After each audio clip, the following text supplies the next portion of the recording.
नमस्कार दोस्तों, स्वागत है आपका मेरे यूट्यूब चैनल में।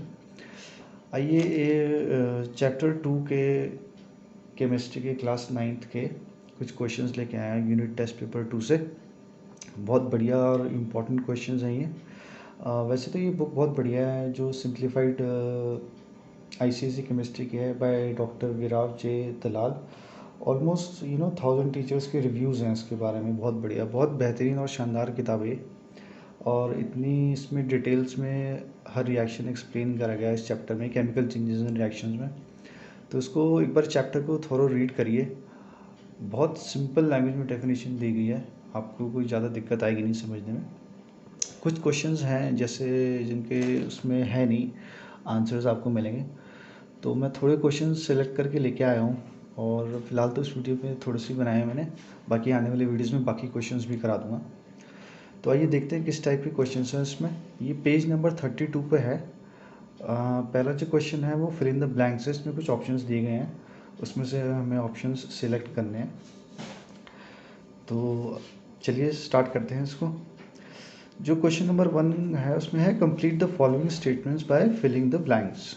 जो पहला पार्ट है उसमें पूछ रहा है कि the direct combination reaction of sulphur dioxide with water gives. Sulphur dioxide को जो वाटर के साथ रिएक्ट करते हैं तो हमें मिलता है सल्फ्यूरस एसिड। सिंबल होता है इसका H2SO3। बी पार्ट में क्या पूछ रहा है, formation of hydrogen chloride from hydrogen and chlorine is an example of. किस टाइप के रिएक्शन का ये एग्जाम्पल है। ये जो चैप्टर है chemical changes and reactions, basically जितने टाइप्स ऑफ रिएक्शंस हैं, केमिकल चेंजेस हैं, उसके बारे में डिस्कशन है पूरा, बहुत अच्छा खासा। तो ये जो रिएक्शन है ये किस टाइप के रिएक्शन का एग्जाम्पल है बच्चों। ये एक फोटोकेमिकल रिएक्शन का एग्जाम्पल है।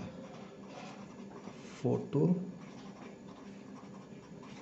केमिकल रिएक्शन, जो रिएक्शन लाइट की वजह से अकर हो जाते हैं उन रिएक्शंस को फोटोकेमिकल रिएक्शंस कहते हैं। आइए नेक्स्ट पार्ट देखते हैं, सी पार्ट इसका। The reaction of hydrogen burning in oxygen to give a neutral liquid is an example of. ये जो है बच्चों ये है एक्सोथर्मिक रिएक्शन।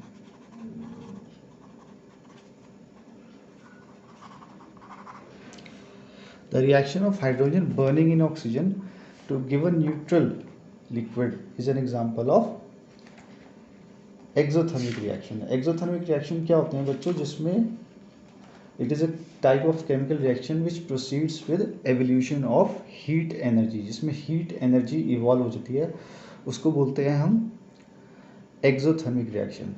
और कुछ रिएक्शंस होते हैं जिसमें हीट एनर्जी एब्जॉर्ब हो जाती है, उनको बोलते हैं हम एंडोथर्मिक रिएक्शन। जो भी एक्सोथर्मिक रिएक्शन होगा जिसमें हीट इवॉल्व होगी उसके आगे ऐसे डेल्टा टी लिखा होगा, और जिसमें हीट एब्जॉर्ब हो जाएगी उसमें ऐसे, उसको हम ऐसे डिनोट करेंगे माइनस डेल्टा टी से। तो ये बहुत इंपॉर्टेंट पॉइंट है, आप याद रखना। आइए डी पार्ट देखते हैं इसका। The neutral gas evolve when lead nitrate undergoes thermal decomposition. जब लेड नाइट्रेट का थर्मल डीकम्पोजिशन होता है तो नाइट्रोजन डाइऑक्साइड इवॉल्व होती है, नाइट्रोजन डाइऑक्साइड, NO2 सिंबल होता है इसका। ठीक है, ई पार्ट देखते हैं इसका, लास्ट पार्ट है। The reddish brown PPT, PPT होता है precipitate. The reddish brown precipitate obtained during a double decomposition reaction between an iron salt and alkali is. क्या पीपीटी बनता है इसमें, बनता है PPT iron tri hydroxide, iron tri hydroxide बनता है इसमें। तो ये थे इसके आंसर्स बच्चों। आइए नेक्स्ट पार्ट करते हैं इसका हम। क्वेश्चन नंबर 2 लेते हैं। इसमें कहता है give a balanced equation for each of the following reactions. कुछ रिएक्शंस दिए गए हैं हमें और उसके उसके हमें एक बैलेंस्ड इक्वेशन लिखनी है इसकी। तो पहला पार्ट में क्या पूछता है, अ direct combination reaction between phosphorus and a neutral gas.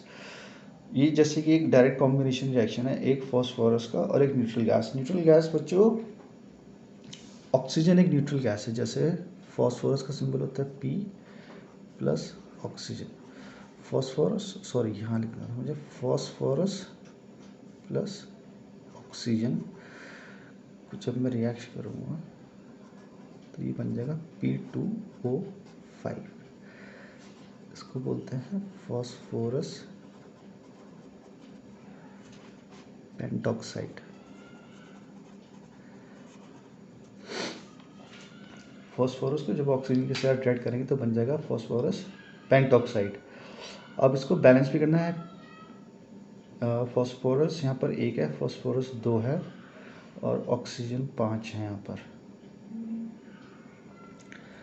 देखिए मैं इसको बैलेंस कर देता हूँ, 4 5 2, 5 दूनी 10, ऑक्सीजन के हो गए 10, फॉस्फोरस का हो गया 4 और पी के आगे हमने 4 लगा दिया तो बैलेंस हो गई इक्वेशन। ठीक है, दूसरे पार्ट में क्या पूछता है, a soluble salt of lead formed from an insoluble base by double decomposition. Double decomposition reaction क्या होता है जिसमें दो चीज़ें डिकम्पोज हो रही हैं, दो कंपाउंड डिकम्पोज हो रहे हैं। तो लेड, इसका एग्जांपल है लेड ऑक्साइड को जब हम नाइट्रिक एसिड के साथ रिएक्ट करेंगे तो हमें मिल जाएगा लेड नाइट्रेट प्लस H2O। ये बच्चों सॉल्युबल सॉल्ट है लेड का, और ये इनसॉल्युबल बेस। ठीक है, तो ये इसका रिएक्शन था। और आइए थर्ड पार्ट करते हैं। थर्ड पार्ट में क्या है, thermal decomposition reaction of a salt which results in formation of nitrogen gas. एक ऐसा थर्मल डिकम्पोजिशन रिएक्शन का हमें एग्जांपल लिखना है जिसमें एक सॉल्ट हो रहा है डिकम्पोज और उसमें नाइट्रोजन गैस फॉर्म हो रही है, नाइट्रोजन गैस फॉर्म हो रही है। इसका एग्जांपल है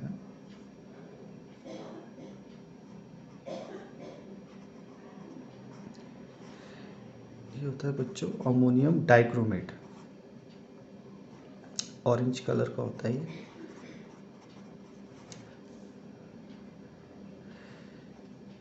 जब भी थर्मल डिकम्पोजिशन हो ऐसे रिएक्शन के ऊपर ऐसे ट्रायंगल सा बना होगा तो ये क्रोमिक ऑक्साइड में बन जाएगा, प्लस वाटर बनेगा इसमें, प्लस नाइट्रोजन गैस इवॉल्व होगी। वो कह रहा था ना इसमें results in formation of nitrogen gas. तो अमोनियम क्रोमेट का जब थर्मल डिकम्पोजिशन होता है तो बनता है ये chromic oxide plus water plus nitrogen gas evolve होती है। इसको बैलेंस कर देते हैं, 4 हो गया ये बैलेंस। ठीक है, आइए फोर्थ पार्ट डिस्कस करते हैं इसका। अ सिंथेसिस रिएक्शन, सिंथेसिस मतलब combination reaction between a metal and a non metal resulting in formation of an insoluble salt of iron. एक मेटल और नॉन मेटल का रिएक्शन करना है जिसमें इनसॉल्युबल सॉल्ट बने आयरन का। ऑब्वियसली मेटल हमें आयरन ही लेना पड़ेगा ना इसमें, तो आयरन एक मेटल हो गया, एक नॉन मेटल सल्फर ले लीजिए, इसका रिएक्शन हो जाएगा तो आयरन सल्फाइड बन जाएगा। ये एक इनसॉल्युबल सॉल्ट है आयरन का, तो ये इसका एग्जांपल हो गया। आइए इसका फिफ्थ और लास्ट पार्ट देखते हैं। A decomposition reaction of a salt which leaves behind a silvery metal. एक डिकम्पोजिशन रिएक्शन है और किसी सॉल्ट का, सॉल्ट के बाद जो it leaves behind a silvery metal. Silver हमें पता है सिल्वर नाइट्रेट होता है, जैसे सिल्वर नाइट्रेट को जब डिकम्पोज करेंगे तो हमें सिल्वर मिलेगा plus nitrogen dioxide gas evolve होगी प्लस ऑक्सीजन होगी। ये जो सिल्वर है ये सिल्वर पीपीटी मिलेगी हमें इसमें, silvery metal. A thermal decomposition reaction of a salt which leaves behind a silvery metal। तो इस जब ये सिल्वर नाइट्रेट डिकम्पोज होगा तो हमें सिल्वर पीपीटी मिलेगी, इसमें सिल्वर मिलेगा, नाइट्रोजन डाइऑक्साइड मिलेगी और ऑक्सीजन मिलेगा। इसको सिल्वर को बैलेंस कर देते हैं 2 और 2। ठीक है, तो इसमें काफ़ी सारे रिएक्शंस थे बच्चे, ये फिल इन द ब्लैंक्स है, एक बार वीडियो को दोबारा देख लेना किस तरीके से मैंने एग्जांपल्स लिखे हैं। और हो सकता है मैंने बैलेंसिंग में इधर उधर कर दिया, आप उसके ऊपर दोबारा ट्राई कर लेना, कभी कभी हो जाती है गलती बैलेंसिंग करने में। ठीक है, आइए आगे का एक और बहुत इंपॉर्टेंट क्वेश्चन है, क्वेश्चन नंबर 12, पेज नंबर 31 से है आई थिंक ये। क्वेश्चन क्या कह रहा है, define thermal dissociation reaction with an example. Second part में पूछ रहा है give example of a photochemical decomposition reaction. और थर्ड पार्ट में पूछ रहा है name a metallic oxide which on thermal decomposition is reduce to a metal. तो आइए एक एक करके इसका एक एक पार्ट करके करते हैं ये क्वेश्चन। सबसे पहले इसको हम पहले डेफिनेशन देखते हैं, थर्मल डिसोसिएशन। डिसोसिएशन का मतलब ही टूटना ही होता है। अब थर्मल का मतलब होता है हीट, तो थर्मल थोड़ा आप इसको अपने पढ़ेंगे बुक को तो थोड़ा आपको आइडिया हो जाएगा डेफिनेशन किस तरीके से लिखनी है, आप अपने आप भी बना के लिख सकते हैं अगर आपके कंसेप्ट इसमें क्लियर है। तो आइए देखिए मैं लिखता हूँ उसमें, thermal dissociation is a reaction in which, एक रिएक्शन होता है जिसमें अ सब्सटेंस, कोई सब्सटेंस डिसोसिएट हो जाता है। डिसोसिएट का मतलब क्या होगा, टूट जाता है, इनटू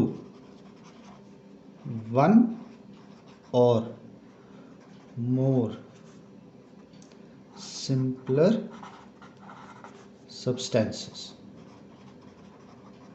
कहने का मतलब यह है एक सब्सटेंस डिसोसिएट हो जाता है एक या दो सिंपलर सब्सटेंसेस में। सबसे इंपॉर्टेंट बात, इसको थर्मल क्यों किया है, थर्मल डिसोसिएशन क्यों कहा गया है, क्योंकि ये क्यों होता है on application of heat.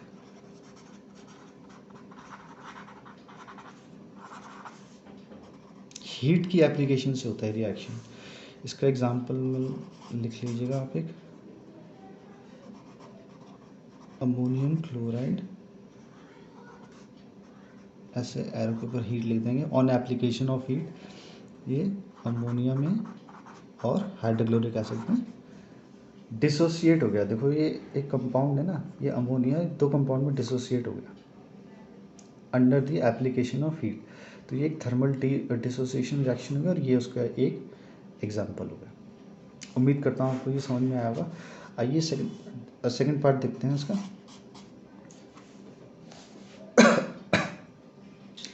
Second part में क्या कहता है, give an example of photochemical decomposition reaction. Photochemical decomposition reaction क्या होगा, इसी से आप डेफिनेशन बना सकते हैं। It is a type of reaction in which a substance decomposed into one or more simpler substances under the influence of light. Photochemical का मतलब क्या हो गया, लाइट। तो इसका एग्जांपल क्या होगा, इसका एग्जांपल देता हूँ, H2O2 क्या होता है, ये होता है भैया हाइड्रोजन परऑक्साइड। ये सनलाइट में रखे under the influence of light में क्या बन जाएगा, ये वाटर और ऑक्सीजन में ब्रेक हो जाएगा। इसको ये बैलेंस भी कर देते हैं। तो ये एक एग्जांपल हो गया फोटोकेमिकल रिएक्शन का। ये under the influence of light होता है, इसमें हीट नहीं होती। ठीक है जी। थर्ड देखते हैं इसका, name a metallic oxide which on thermal decomposition is reduce to a metal. कोई मेटालिक ऑक्साइड है जो थर्मल डिकम्पोज होने के बाद वापस में मेटल में चेंज हो जाता है वो। तो इसका एग्जांपल लेंगे हम, मर्करी ऑक्साइड। मर्करी ऑक्साइड जब थर्मल डिकम्पोज होगा तो हमें मिल जाएगा मर्करी और ऑक्सीजन। ठीक है, जैसे आप देख रहे हो ये मर्करी ऑक्साइड है, ये रिड्यूस किस में हो गया, मर्करी में। मर्करी मेटल है, तो मेटालिक ऑक्साइड मेटल में रिड्यूस हो गया। तो ये इसका एग्जांपल हो गया पार्ट थर्ड का। ठीक है, आइए एक और देखते हैं, कोई ये भी काफ़ी इंपॉर्टेंट क्वेश्चन है, काफ़ी बार एग्जाम्स में पूछा गया।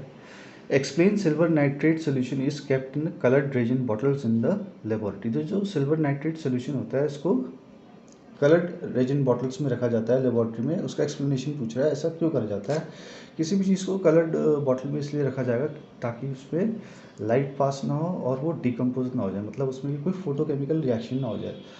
तो जैसे भी बच्चों की दवाई भी होती है और भी सारी मेडिसिन होता है उसमें लिखा हुआ होता है कि कूल ड्राई प्लेस, और बॉटल सब देखोगे कलर भी होती है, इसलिए होती है ताकि उसमें कोई ये फोटोकेमिकल रिएक्शन ना हो जाए, उसमें फोटोकेमिकल डिकम्पोजिशन ना हो जाए। तो सिल्वर, इसका रीज़न आप अपने आप भी बना के लिख सकते हैं। Silver nitrate solution is kept in coloured bottles in coloured resin bottles in the laboratory because, इसको आप लिख लेना, बिकॉज सिल्वर नाइट्रेट decomposes या get decomposed by sunlight. Sunlight से क्या हो जाती है, वो डिकम्पोज हो जाती है। ये होता है सिल्वर नाइट्रेट को अगर सनलाइट में रख दिया जाए तो ये silver nitrogen dioxide plus oxygen में क्या हो जाएगी, डिकम्पोज हो जाएगी। तो ये डिकम्पोज ना हो जाए इसलिए इसको कलर्ड रेजिन बॉटल्स में रखा जाता है। उम्मीद है आपको ये रिएक्शन समझ में आए होंगे। थोड़े और क्वेश्चंस लेके आऊँगा, जैसे जैसे टाइम मिलता रहेगा मैं बनाता रहूँगा क्वेश्चंस। वीडियो को दोबारा देखना, लाइक और शेयर करना, और काफ़ी इंपॉर्टेंट चैप्टर है। इसके बाद बहुत अच्छे अच्छे कंसेप्ट आप पढ़ेंगे, और थोड़ा प्रैक्टिस भी करिए रिएक्शंस की, photochemical reactions, endothermic reactions, exothermic reactions, double decomposition reactions, direct combination reactions, उसको सिंथेसिस रिएक्शंस भी बोलते हैं।